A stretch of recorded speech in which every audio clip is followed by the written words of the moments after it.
Meus amigos, esse primeiro turno da eleição chilena é um baita recado para a eleição do Brasil do ano que vem. Se a gente olhar para a América Latina, por exemplo, a Argentina, você acha que a imprensa tratava o Milei como um moderado ou como um radical? A mesma coisa acontece com o José Antônio Querres. O Jair Bolsonaro não preciso nem falar para vocês, né? E se a gente for para a Europa, ainda tem vários outros recados. O Chega, que não tinha representação no Parlamento Europeu, agora tem 2 cadeiras. O Vox, partido da Espanha, verdadeiramente de direita, dobrou o número de eurodeputados. E assim vários outros países. A Hungria nem se fala. A Alemanha agora tem um chanceler mais à direita. Dentre outros, a França, né, a ascensão da França, da Marine Le Pen, inclusive está forçando a situação da França a colocar ela na cadeia, tentando tirar ela das próximas eleições francesas. Nos Estados Unidos tem o Trump, a mesma coisa. Então o que acontece? O Brasil vai dar uma guinada à direita. O que o sistema está tentando fazer é se esquivar para não deixar alguém tão alinhado com Bolsonaro chegar ao poder. Seja o Bolsonaro, né, que está agora encarcerado, tem a minha situação, que agora acelera o meu processo por um crime fantasioso de coação, se expondo ao ridículo à Suprema Corte, de aprovar um processo sem pé nem cabeça contra mim. E se você colocar tudo isso no mesmo pacote, você vai perceber que não tem como uma candidatura de direita, verdadeiramente de direita, ir adiante sem o apoio do Jair Bolsonaro, que já começa em qualquer pesquisa com mais de 40% dos votos. Então, se... Olá a todos do canal Web Mídia, sejam todos bem-vindos. Pessoal, veja comigo agora, tá? Acabou de sair essa notícia, acompanhe, porque você vai ficar impactado no que você vai ouvir, tá? Depois compartilhe aí, convide pessoas para estar assistindo aqui o conteúdo. Eu vou deixar rolando esse vídeo aí. E, pessoal, você que quer ser membro aqui do canal, ser inscrito do canal, se inscreva, seja membro, dê essa força, ajuda aí o canal aí a crescer mais e mais, tá? Vamos lá e acompanhe comigo agora essa notícia. Se forem se aventurar de querer colocar alguém pintado fantasiosamente de direita para concorrer sem o apoio de Bolsonaro, pode ter certeza, isso vai abrir um flanco imenso para vir alguém de última hora e surfar essa onda. Tal qual aconteceu em São Paulo, na eleição para a prefeitura. Esse vácuo foi preenchido lá pelo Marçal. Então, meus caros, a gente tem que apoiar aqueles que verdadeiramente representam os nossos valores. E se optar, né, se for mantida a prisão de Bolsonaro, e se o sistema brasileiro quiser optar por um caminho igual ao da Venezuela, que em cima da eleição deixou a Maria Corina Machado inelegível durante 15 anos, ou ainda seguir o caminho da Nicarágua, que é o que mais parece com o Brasil, né? Prendendo os opositores presidenciáveis que possam bater de frente com esse sistema e colocar o interesse do brasileiro em primeiro lugar, lamento dizer, mas tem um cara nos Estados Unidos que eu acho que não vai reconhecer a eleição brasileira. O Brasil está correndo um sério risco de, a seguir por um caminho ditatorial, não ter as eleições reconhecidas. Se isso se verificar, meus caros, vocês vão ter saudades do tempo em que a tarifa Moraes era de apenas 50%. Porque se isso acontecer, isso vai demonstrar o quê? Uma degeneração das instituições brasileiras, uma queda da democracia brasileira, tão visível e tão clara, que não vai ser só os Estados Unidos que vai se posicionar dessa maneira, podem ter certeza. Mas outros países podem seguir este exemplo. Que Deus abençoe o Brasil, que nós consigamos aprovar a anistia e ter uma eleição livre com ampla participação da oposição. E não sendo vítimas não só do sistema, mas dos ditos moderados, que estão adorando assistir o Jair Bolsonaro sendo tirado da corrida presidencial. Porque sabem que não é só sobre o Bolsonaro, é sobre a bancada que o Bolsonaro pode eleger no Congresso também. Um abraço, fiquem com Deus. Estamos de volta, agora a gente fala do caso do ex-presidente Jair Bolsonaro. O Supremo Tribunal Federal deu mais um passo no processo que condenou Jair Bolsonaro. O Supremo divulgou a ata que registra a decisão unânime da primeira turma, que rejeitou os recursos da defesa e abriu caminho para a publicação de um novo acórdão. Bolsonaro foi condenado a 27 anos e 3 meses de prisão por liderar a suposta trama golpista. A defesa ainda poderá apresentar um último recurso após a publicação do acordo.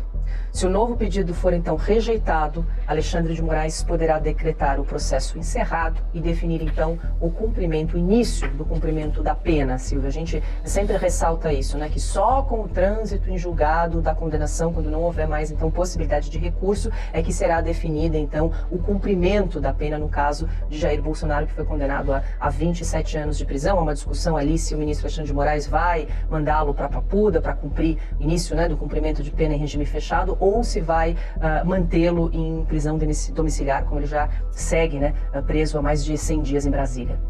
Infelizmente, é um roteiro cujo desfecho é conhecido. A gente já sabe qual será o final dessa história.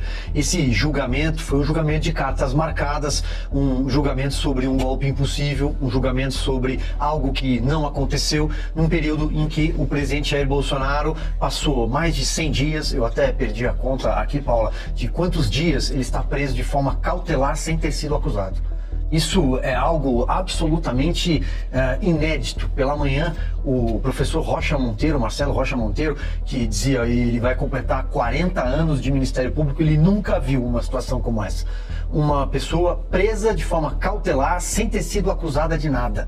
Portanto, ele é um preso particular, mais um preso particular no país, do ministro Alexandre de Moraes. O julgamento foi um julgamento viciado, um julgamento com pessoas, personagens togados que não poderiam estar lá. Flávio Dino, por exemplo, impedido pelo que já havia dito no passado em relação ao presidente Jair Bolsonaro, por ser um militante político até outro dia, né? Tinha afiliado ao Partido Comunista durante boa parte da sua vida.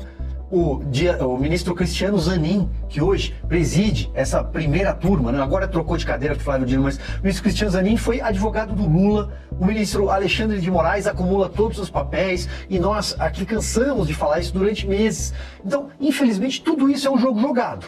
Agora resta saber qual será o destino, se de fato eles vão buscar essa foto, a foto do presidente Jair Bolsonaro a caminho de um presídio, levado a uma penitenciária. Vamos lembrar aqui que Lula da Silva, esse sim, condenado por juízes de verdade, por corrupção, durante o período da Lava Jato, jamais foi recolhido em uma penitenciária. Então nós passou um tempão, né, 580 dias numa cela gourmet, recebendo visitas quase diariamente de aliados, arrumou uma namorada na prisão e dava entrevistas para os jornais.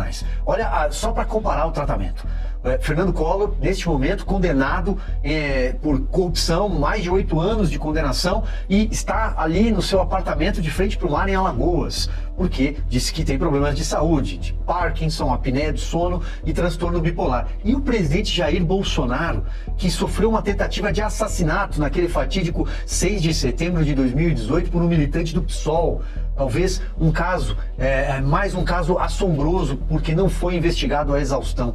Então, e o presidente Jair Bolsonaro, que passou por 6 cirurgias, será que ele merece um tratamento desse? Isso é vingança. Se essa foto de fato existir, está consumada a vingança do consórcio, a vingança de Alexandre de Moraes. É disso que se trata. Pois não, Augusto. O Brasil vai melhorar se seguir esse caminho imposto pelo Supremo, que o Silvio resumiu aqui muito bem. A libertação do presidente Bolsonaro não contribuiria para que os nervos, que o país se distendesse? É claro que sim. É claro que sim. Nenhum presidente ficou preso por esse período a que ele foi condenado. Nenhum. Nenhum autor de golpes de verdade, não esse inventado, ficou tanto tempo como que pretendem, ou como querem os que condenaram o presidente Jair Bolsonaro. O Luiz Carlos Prestes foi resgatado da cadeia pela anistia depois de 5 anos de prisão. Depois de 10 anos, 5 ou 10. Ele tentou um golpe comunista e foi anistiado. Agora, o Supremo aposta na polarização, aposta na incerteza do Brasil e aposta no conflito permanente, que é a maneira de garantir mais alguns anos para a ditadura do judiciário. Atenção para tudo que você está fazendo, que eu vou te mostrar agora imagens inéditas que comprovam que o deputado estadual petista Renato Freitas mentiu sobre a briga de rua dele que viralizou nessa semana. Ele mentiu que ele estava em legítima defesa e mais, essas imagens comprovam que ele foi covarde e um marginal que tem que ser caçado. Essas imagens vieram à tona por meio das mãos do advogado desse garoto chamado Wesley, que foi quem foi agredido pelo Renato Freitas. O Jeffrey Cicchini assumiu a defesa do Wesley, foi atrás das imagens e obteve essas imagens que eu vou te mostrar agora, que mostram o quê? Mostra o garoto Wesley dentro daquele carro. Ele é um manobrista, ganha R$2.000 por mês, um trabalhador, e ele estava saindo de ré de uma garagem, enquanto o Renato Freitas estava passando com uma moça pela calçada.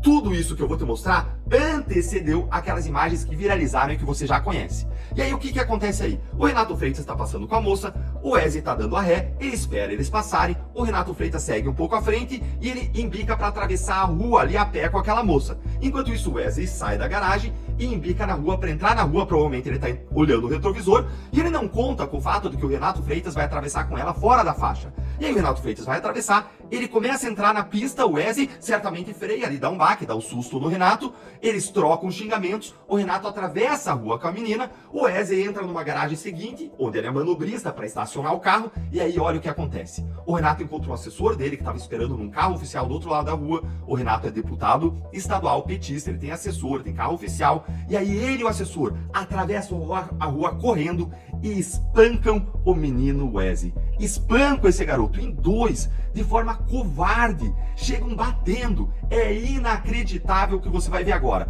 E quem assistiu os meus vídeos anteriores e perceberam que eu não julguei o mérito, eu avaliei ali a briga, o que tinha acontecido, mas falei, olha, eu não vou avaliar o mérito, porque alguém pode ter agido ali em legítima defesa, então não vou julgar o que aconteceu sem conhecer o começo, a origem disso tudo. E agora você vai entender a origem disso tudo. Acompanha aí comigo, ó. Olha lá, ele espera o Renato Freitas passar e ele vai.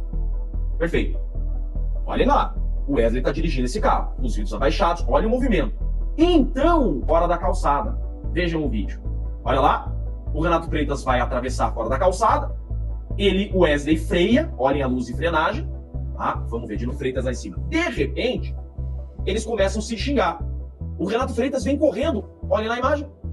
Renato Freitas e o assessor atravessam a rua, correndo, vão até o Wesley, espancam o Wesley. Gente, é inacreditável isso. Olha Olha lá. no local de trabalho. Esse menino trabalha aqui. Olha lá, Olha aqui embaixo, olha embaixo, no canto direito, lá, no canto chute no direito chão. inferior. Soco, soco. Olha lá, eles batendo no garoto lá embaixo. Agora é outra imagem. E aí, o Renato Freitas sai com o seu assessor. Gente, isso é E vão inacreditável. para o carro. Mas inacreditável. olha lá, Inacreditável. ele espera o Renato Freitas Ó, eu passar vou e deixar ele isso vai. rodando de novo agora, Perfeito. vou tirar o som. Olhem lá. Olha o lá. Wesley tá... Ó, então o que você tá vendo aí, ó? Você ouviu pela narração do Jeffrey, ó. O garoto tá indo lá com o carro, embicando na rua pra atravessar. Eu vou aumentar essa imagem, ó. Tá embicando lá e o Renato tá atravessando com a garota, vocês estão vendo? E aí eles se xingam e o garoto vai embicar com o carro e vai entrar na garagem onde ele trabalha de manobrista. O Renato atravessa a rua, a menina vai ficar lá e ele vai cruzar a rua correndo agora com o assessor. E olha ali o que eles vão chegar batendo no garoto. Presta atenção, ó. Os dois vão atravessar a rua, agora a rua lá, ó. Os dois correndo e chegam batendo no garoto, batendo no garoto. E agora você vai ver aqui. Isso, os dois chegam batendo, você vê ali. E agora olha no canto inferior agora da imagem ali, ó. Olha o que tá acontecendo. O de moletom azul, o assessor do Renato, tá chutando, batendo no garoto, tá quase caído ali, ó. Tá com o moletom na cara e os dois contra um. Gente, isso é uma vergonha. Se antes o Renato já estava desmoralizado por ter apanhado, por ter tomado um soco ali no rosto, por ter sido arrogante, como eu disse, por ter chegado de guarda baixa, batendo no garoto, ele que treina Muay Thai e foi aluno do mesmo professor que eu, agora ele tá mais desmoralizado ainda, porque agora a gente vê que o que ele fez foi absolutamente errado, gente. Errado. Ele e o assessor foram lá e bateram no garoto em 2 contra 1. E como que isso se conecta com o vídeo viral que viralizou e que você já conhece? Isso se conecta assim que começou a história toda, aí o Renato atravessa, depois eles baterem, espancarem o garoto tá sangrando, tem imagens dele sangrando, o Renato atravessa a rua, entra no carro e sai de carro oficial. E aí o Wesley, ele sai correndo para lutar a placa do carro, para tirar uma foto da placa do carro. E chega lá no final, lá no semáforo, e aí o Renato sai do carro e os dois se enfrentam novamente. E se você voltar lá nos outros vídeos anteriores que tinham viralizado, você vai ver que o garoto fala: "Ô, vocês vieram em 2 contra mim, vem agora só você, vem agora você de mano." Só que aí agora o Renato estava sendo filmado. E aí o Renato filmado, eles não vão de 2 contra 1 de novo. Aí filmado debaixo das luzes das câmeras, aí o Renato vai de mano. E o que acontece de mano com o cara? Quando em 2 eles espancaram o garoto, de mano o Renato toma uma sova. Ele apanha, e apanha feio do garoto, sai com o nariz quebrado. Gente, isso mostra que o Renato começou tudo. Então depois o Renato ter se envolvido numa série de confusões da sua história, uma série de brigas, depois ele ter invadido uma igreja católica com um grupo de esquerda dizendo fascistas, fascistas, xingando as senhorinhas rezando dentro da igreja, e ele xingando de fascistas. Depois ele ter invadido um supermercado aqui em Curitiba. Agora está comprovado que ele é um marginal, que ele atacou covardemente em 2 contra 1. Renato Freitas precisa ser caçado. Se você concorda, curte o vídeo, compartilha e deixa seu comentário sobre o que você achou de tudo isso que você viu.